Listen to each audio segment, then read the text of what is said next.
Hi, I'm Danielle, and welcome to Unboxing Humans. Do you ever think to yourself, I'm such a weirdo? Well, you're in the right place. Each week, I have the privilege of speaking with self-proclaimed weirdos about who they are, what they're working on, and how they stay inspired. My guest this week is Martinus Evans.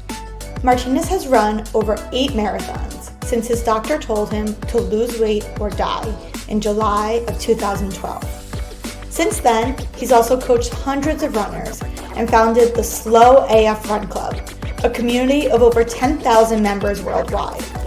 He is also the author of the book Slow AF Run Club, the ultimate guide for anybody who wants to run. When he's not running races around the world, Martinus enjoys speaking passionately about issues related to size inclusivity, mindset, DEI, and mental health. Martinus, thank you so much for joining me this week.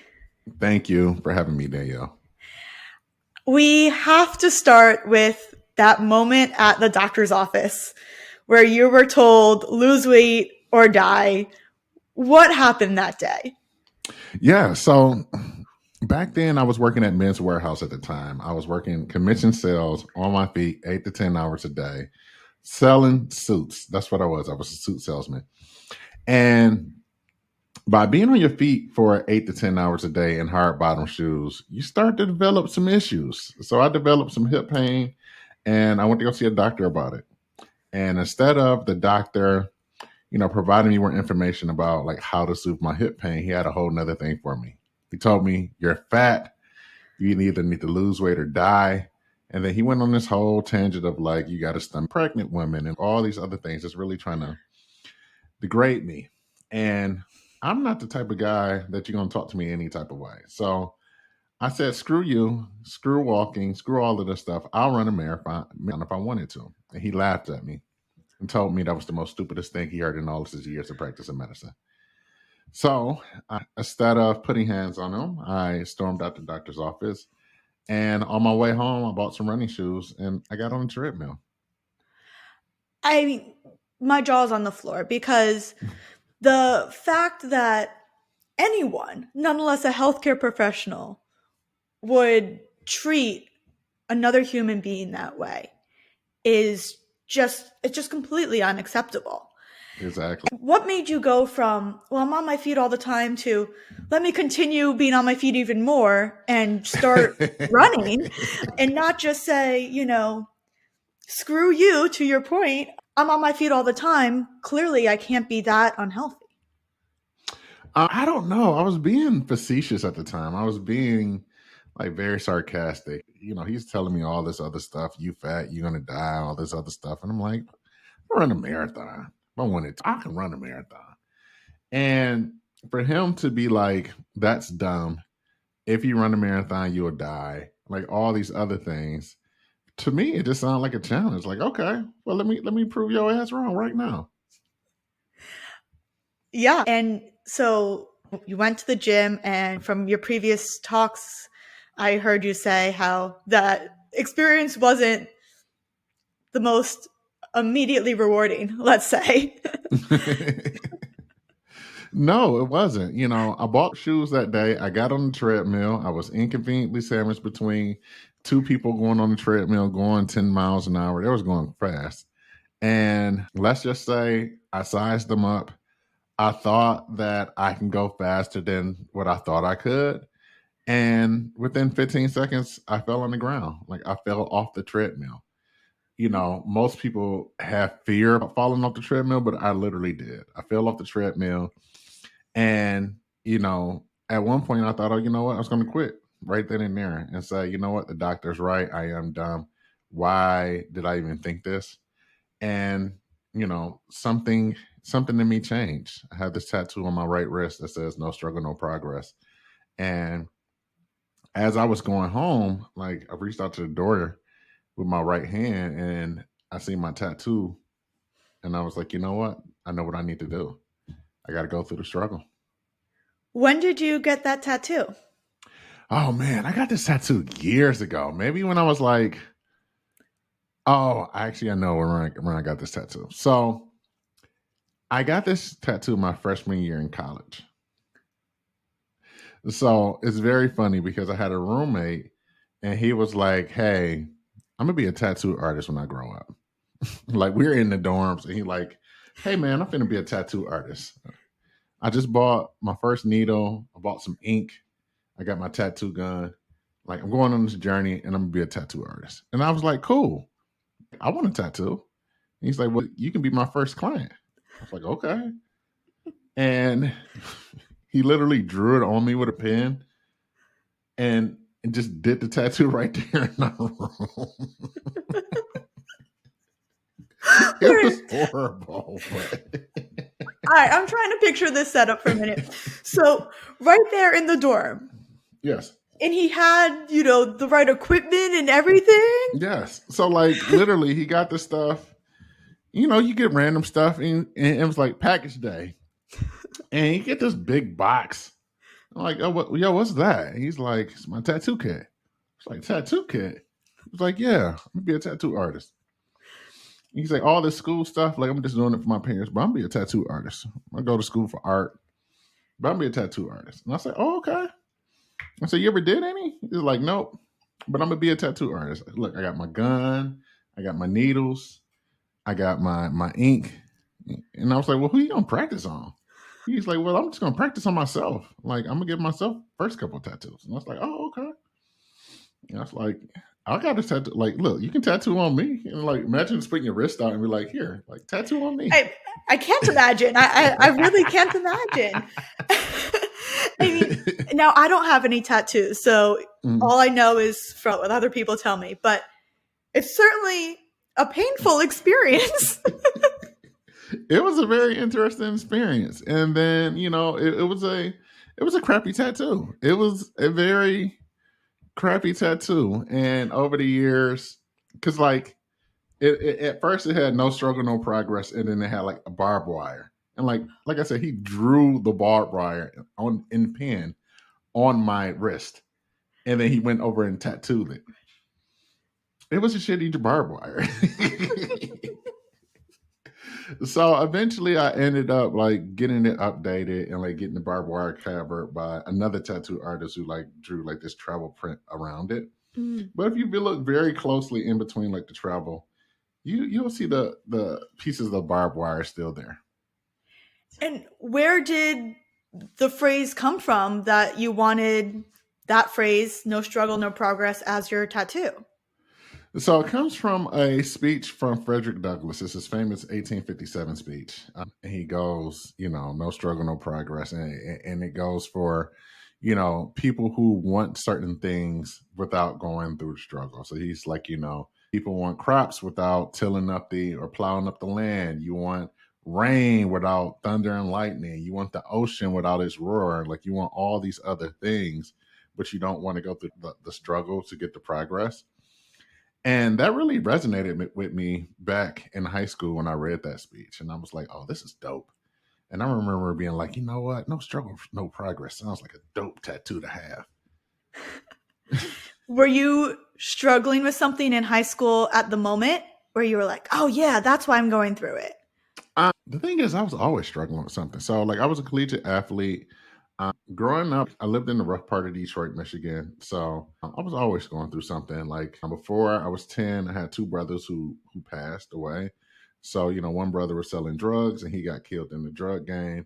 And another brother died by suicide when I was 10. So there was always something going on in my life, whether it was that or just the everyday monotony of like living in Detroit and on the east side and like next to a crack house, right? So there was always something that was going on.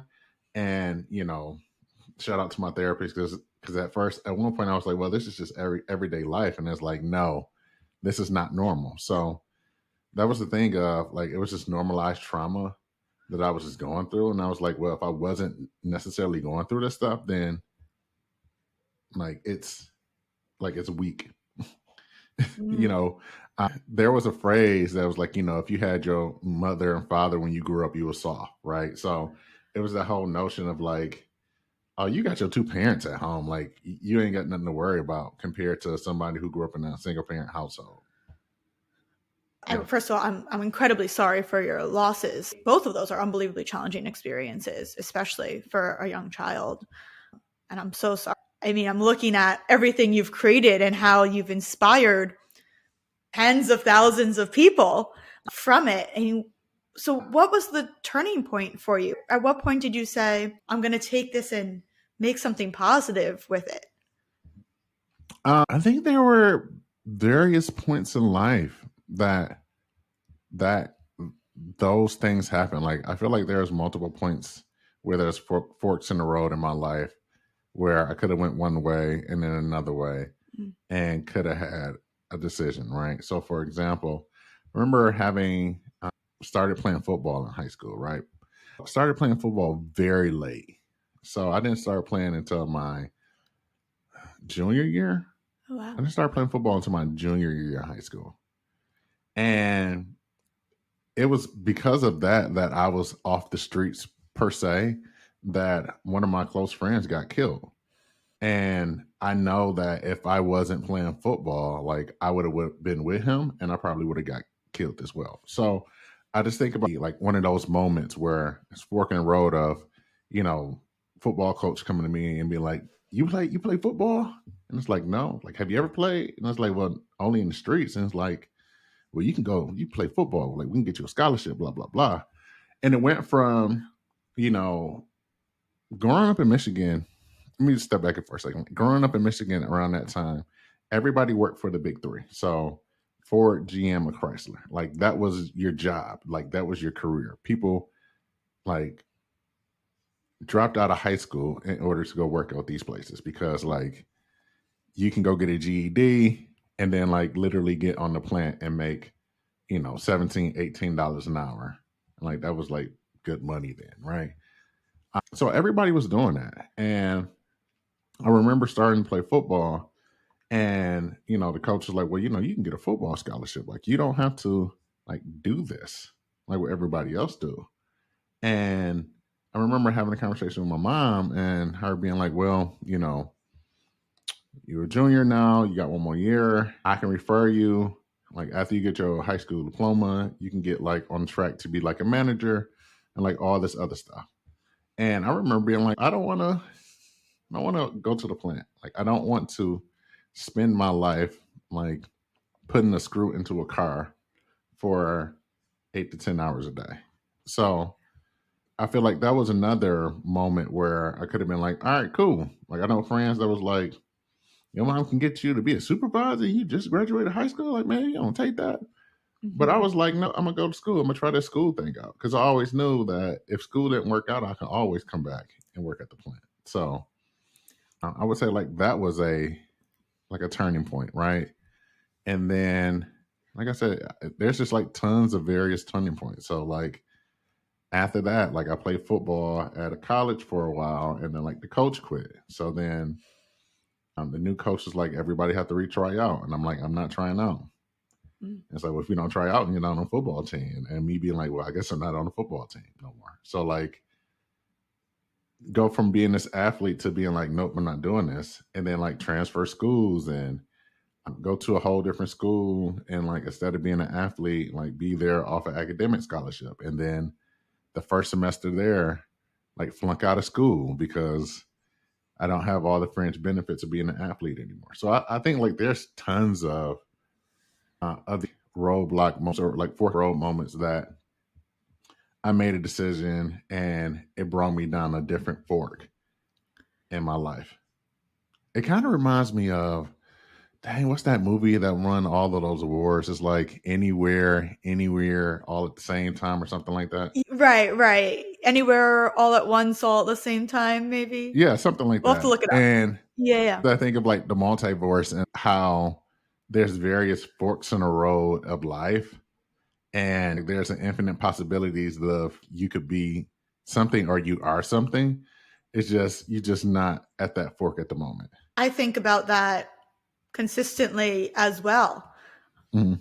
We could have gone down any number of paths in our life, and for some reason we turned left instead of right, which led us to meet this person who told us to play football. What I'm hearing from all of those stories is you were always very in tune with yourself. I don't want to work at the plant. I'm not going to try out again. Mhm. That's something that I feel like even most adults don't have. Yeah. Do you have a sense of where that comes from?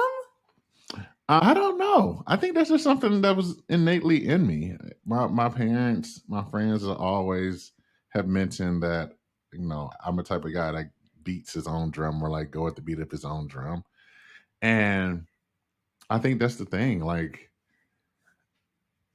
from an early age, I've always felt this like inner voice that's like, oh, do this, do that.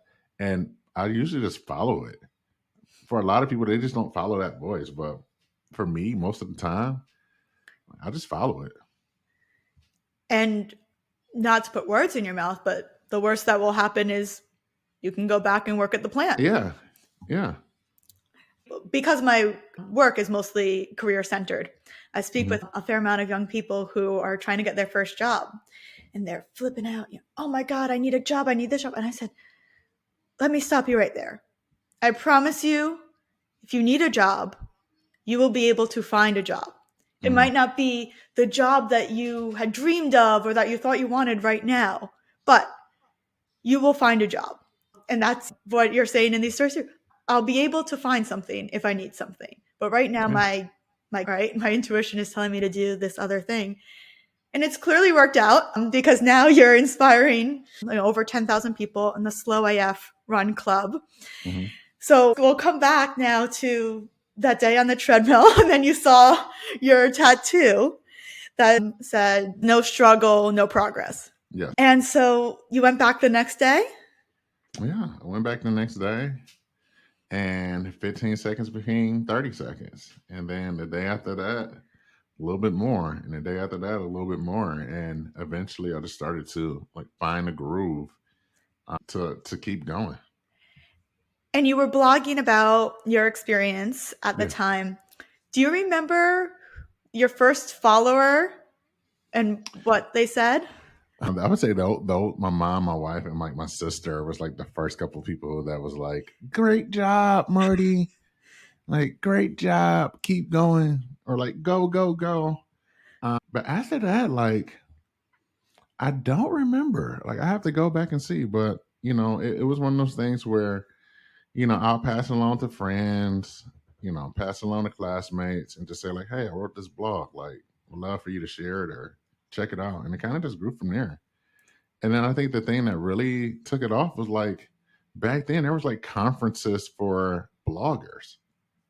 It was like a new thing for me. I remember telling my wife, like, yo, like there's a conference called, I think it was called Fit Blogging. Like there's a conference called Fit Blogging where it's just other people that's in fitness blogging. Like, I think I'm gonna go.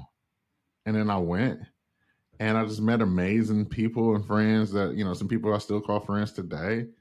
And like found this whole community of like people, other people who were blogging and had like their own fitness journeys. And from there, I just kind of blew up from there. I was curious actually. That was one of my questions is did the blogging help fuel the running? I'm also an author and we'll get to your book, but I know how much writing helps me process things Hmm. and it gave you a sense of community. Yeah. Was Yeah. there anyone else focused on the space you were focused in? Yeah. There was a few other people. Like for example, Myrna Valerio. She's at the Myrna Vader on everything on social media. Like I didn't meet her at Fit Blogging, but like she's a plus size woman who journaled her journey. My other good friend, her name was Latoya Snell. Her tagline is "Running Fat Chef," and same thing. Like she's a like classically trained chef who got into running, and now said her journey about running and things of that sort. So there are definitely a few people that I found out or learned about throughout this journey, and I was like, oh, like you're my people because we're doing all the same thing. And how did you start to create the Run Club? Oh man, so the Run Club came about. pre-pandemic. So I want to say like 2019. I was running a race and I was getting heckled. Like, imagine running, you running a race, you got your headphones in, and like you see somebody like wild gestures or like large gestures at your corner of your eye. So you turn around, you look at them, you take your headphones on. I was like, what? Like, what's going on? You're confused. And he's like, you're fat, you're slow as fuck, go home. And like, you're confused. Like, I was confused. Like, what? It's like, you're slow, go home. And I remember having this argument with him. Like, I'm slow. Like, I'm the slow one, but you're not even in the arena. Yeah. And listeners, there's always going to be people who are not in the arena doing the things that you're doing who always got something to say about you. And I remember having this argument, and I was like, you know what? You go home. Like, you're not even running a race. You are actually on the sideline drinking. You go home. And throughout that experience, I was like, you know what? I know what I'm going to do. And so I started wearing shirts that just had slow AF across my chest. And I just ran a bunch of races doing that. And like, people found that funny and like hilarious and be like, oh, like, I want one of those shirts. Like, where did you get that from? And me be like, oh, I make it, or I made it. And then be like, well, do you sell those? And I was like, well, I do now.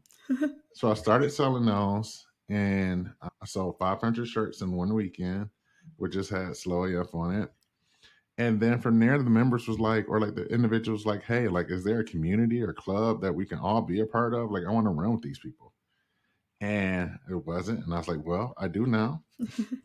And that was like the growth or like the start of Slow AF Run Club. We started off with like 40 members, like all over the place. And like, we'll just plan like what races we're going to run together. And then from there, like the pandemic happened, and then we pivot, and then we became like more of a place for individuals who started running in the pandemic but didn't know like where to go or where to start, and then we became that place for them.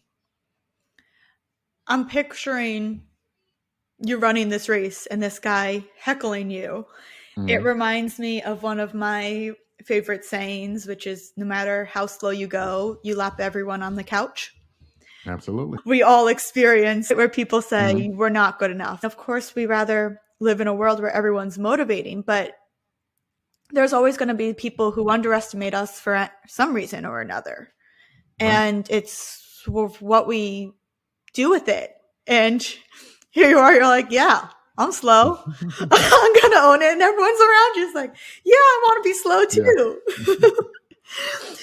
And you've said, the running world isn't designed for people who don't run. Yeah. What was it between 2012 when you started and now you're talking about 2019 when you started the Run Club? In those 7 years, what kept you going without this community? I think what really kept me going was that in spite of all the stuff that I went through, I still had fun. You know, I've been part of races where they ran out of medals. I've been a part of races where they ran out of water. I've been part of races where I've gotten lost, but like, I still had fun. And I think that was the thing that just kept me going, was like, oh, I can go travel to wherever, California, Florida, places I've never been before, all for the excuse to go run a race. Like, that was fun. So I think that was the thing that really kept me going, was adding more races to my calendar, knowing that it gave me an excuse to travel and see things and meet people I probably would never met, was the more fun part than the thing of, oh, I didn't get a medal, or oh, they ran out of stuff. Like, yes, that stuff sucks. Yeah. And I know for some people, like, that's a big turnoff. But for me, you know, like, oh, I met this cool person, and like, we're just gonna kick it, right? And like, have dinner or whatever, whatever. Like, you just meet a random stranger, and like, y'all are going through something tough together, and then all of a sudden, when it's all said and done, you're like, hey, man, like, what are you doing after this? Like, I'm gonna grab a beer. Want to go grab something to eat? Like, let's continue this. And like, that's literally how it is. and like how I had so much fun because you're literally talking to a random stranger who also did somewhat similar training to you. And like y'all all are here going through something that sucks, running a race. And like y'all all are just trying to get to the finish line. And talk about the theme of this podcast, right? People for who they are, not what they are. Yeah. You would have never crossed paths with someone necessarily before, but because you have this shared interest, suddenly Yeah. you've gone from strangers to friends. Yeah. It's so powerful. I'm curious, what inspired you to then write the book? So my book, Slow AF Run Club, the ultimate guide for anybody who wants to run. So throughout like having the community, I started to train individuals. So I became a certified run coach. So I used to train myself and then I train individuals both on a one-on-one and group level. And for a lot of individuals, they were like, hey, like, are there any books that you would recommend that I read? Or hey, like my spouse wants to buy me some running books. Like, what books would you recommend? And most of the time I'd be like, don't waste your money. And they'd be like, what? I'm like, don't waste your money on how to running books. Like they're not what you think you're gonna get out of them. And then some people bought them and they was like, you were right. I should have listened. So that frustrated me. And you'll see a running theme of like my life, right? Like something frustrates me and then I go be the change that I want to see, right? Or like that frustrates me and then I'm like, you know what? I can do this better than such and such. So that became the thing where I was like, you know what? Like I want to go on this journey. What would the book be that I wish I would have had when I started running in 2012? It's like, I ran a lot by myself. Like I had to figure out a lot by myself. I took a lot of bumps and bruises. Like, what are some of the things that I wish people would have just told me? Like, hey, you think you're going to get up early in the morning and you're going to go run those 3, 5, how many miles without eating? No, man, you need to go eat something. Like, I wish somebody would have told me that. Yeah. Like, I wish somebody would have told me about this thing called body glide that you put on your body on all your parts that you chafe. Like, I wish somebody would have told me, hey, man, like, shouldn't be wearing cotton underwear while running. Like, your bits are gonna be burnt. Like, I wish somebody would have told me that, right? Like, so I wish there was just so many things that I wish many people would have told me, or people would have just told me throughout running that I didn't have to learn the hard way. And just talking to some of the people that I was coaching, they were still going through some of the same things that I learned the hard way. And being like, hey, like, don't wear cotton underwear. Or like, hey, like there's this thing called body glide. Or like, hey, you need to eat before you go on a run, because if not, like you're gonna get lightheaded and all this other stuff. So it just seems as if like for beginners, the running industry hasn't changed as much because the people that I was training was still going through all the same stuff that I was going through. So like that was the reason where I was like, you know what, like I'm going to be the change. I want to be the book that I wish I would have had. The running shouldn't have to be this hard. And some of these things you would think is super simple, but it's life changing in a way of like it unlocks running in a way that most people wouldn't even thought of. Like imagine, somebody being like, "Hey, don't run in that cotton shirt or nor in cotton underwear," and you don't, and then you don't have to go through your first 10 days of running like walking weird or like feeling like your shirt has chafed you, or like hopping in the shower and feeling like you've been cut by 1,000 razor blades, right? Like now that's something you just already overtook. So now you're on to like something else or another struggle that you can go on and running, but now like you don't even have to experience that. So I feel like being able to give people that will help them leapfrog in some of the things that could potentially hold them back. Yeah. Then now they don't have to worry about it. Yeah, I mean, it would definitely make someone stop. I even think about just habit formation, right? Yeah. If the next day you literally can't run because you're bleeding, yes. and it hurts physically too much, not because of your muscles, but because of this completely preventable problem, you're more likely to stop. Yes. And when you don't show up one day, it's easier to not show up the next day and then the next day.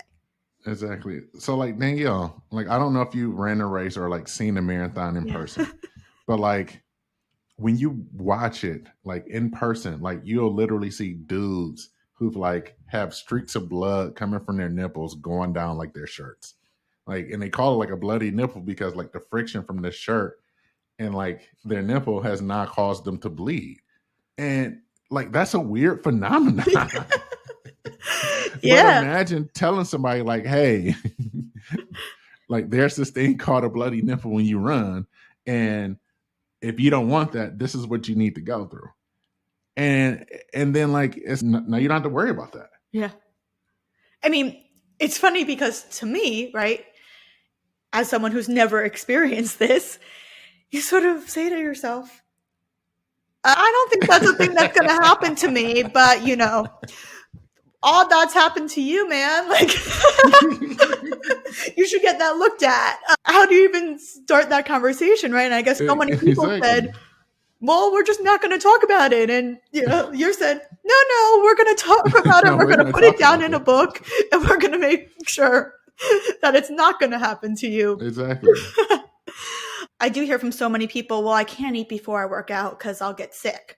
What do you tell people who say that? I tell them it's all about timing. So like, it's not eating 5 minutes before you're about to go work out. Like, absolutely. But like giving yourself time so that your food can digest. You know, one of the things I usually recommend to my people is like eat somewhere between 2 to 3 hours before your exercise, right? So it gives your body enough time so that you won't get sick. You know, think of it almost like, what's that phrase? Like eating before you go swimming, right? Like what they say, like wait 45 minutes or something, 45 minutes or an hour after eating to go swimming or something like that. And like, I never knew why until one time I got sick. So it's the same thing when it comes to like working out and eating, is that follow that route at minimum. Take 45 minutes to an hour, optimal 2 hours to 3 hours before you about to go work out, eat something, right? It's the bloody nipple all over again. Yes. You don't believe it until it happens to you. Exactly. I also wanted to talk about diversity in running. Mm-hmm. And you mentioned in the past, even just buying clothes is difficult. And I'm, you know, would love for you to share with the listeners the problem you saw and, you know, how you went about changing it for everyone. Yeah, you know, for a lot of people in this world, like size and weight is always the big standing point, right? Like people tell people of size, lose weight. You need to lose weight. You need to do X, Y, and Z. And then what happens when that person actually takes them up on it and say, you know what, I'm going to go on this journey. Like, I'm going to go get active. I'm going to learn my body. And you go do that. And the first thing you're going to do, you're going to look in the closet and you're going to see all these cotton clothes. And you're like, nope, I don't want any bloody nipples. So I'm going to go to the big box store and buy some workout clothes. And then like you go to the big box store and they ain't got none of your clothes. So like, what do you do? Right. And I think that story is a story that many people have experienced that, again, we don't talk much about. When I first started running and I went to go try to go buy clothes, I went to all of the big box sporting goods stores, right? You name it. I went there to my local area and went to the sales associate and was like, what do you have in a size 3X? Like, not even nothing major. Like, what do you have in a size 3X? Yeah. And for some of those stores, it's like, oh, we don't even carry anything over an extra large. And it's like, what? Like, what do you mean you don't carry anything over an extra large? And then go to some stores and it's like, oh, like we have a 2X, like try that on. And go have this conversation like, oh, that's not going to fit me. Like, oh, it runs big, like try that on. And then it don't fit you and you just set up with more disappointment because it's like nobody's listening to you. Yeah. So things have changed, but some things just stay the same. And I feel like there's still not many places where people of size can go and get workout clothes or like fun clothes that represent their personality. So most plus size running clothes come in blue, black, or gray. And then for women, it was like black, gray, and purple. Yeah, pink. Yeah. So, or like pink, but there's no other colors. So for me, that was something that I wanted to solve. A, for myself, selfishly, and then I felt like more people wanted that as well. So I went through the journey of figuring out what does it mean to make clothes in China. And I spent a lot of money, my own money, but I figured out how to do it. And now I offer Slow AF Run Club merch. And for most of my clothes, I go from a size extra small to a 5X. Some of them might even go larger than that. But one of the things it showed me was that if somebody who has no experience can make clothes, like literally, I have zero experience making clothes. Yeah. Everything I learned was via the University of YouTube. Love it. I learned everything via the University of YouTube. How to source fabric, what fabric should I look for, what is sizing, what is grading, like what is a tech pack. I learned all of that via YouTube. And I spent my own money reaching out to suppliers, getting samples, like doing all this other stuff. And if I can do it with no experience at all, a company that makes billions of dollars, who have people on their staff who does all the processes that I learned via YouTube and went to school can do this. If I can make clothes with no experience, I know damn well they can do it because they got people and the resources to do it. Yet they just don't. Yeah. So and then it becomes a thing of like, well, y'all just don't care then, huh? Because evidently other people can do this, other companies can do it, but y'all are looking more at like looking at your bottom line and like what exactly you want more financially than actually supporting the people who actually need clothes.